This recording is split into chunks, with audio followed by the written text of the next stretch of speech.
There's been a major blow to unionizing efforts in the South. Auto workers at Mercedes plants in Alabama voted against joining the United Auto Workers Union.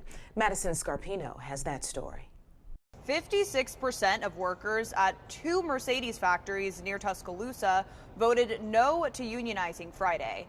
It's the first big loss for the UAW after recent wins. Just last month, Volkswagen workers in Chattanooga, Tennessee, overwhelmingly voted to join the UAW. The union also secured pay raises and better pensions for workers at General Motors, Ford, and Stellantis last year after weeks of strikes. But no doubt, this was a setback for the union. I've lost elections in my life. Most of us have lost elections in our lives. We learn from it and we move forward.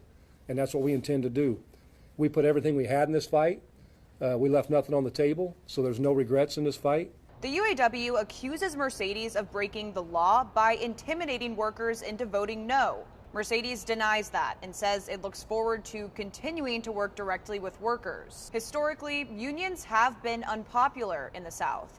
Alabama Governor Kay Ivey reacted to Friday's vote, saying Alabama is not sweet home to the UAW. She also said automotive manufacturing is one of Alabama's crown jewel industries and #1 in the country, and we are committed to keeping it that way.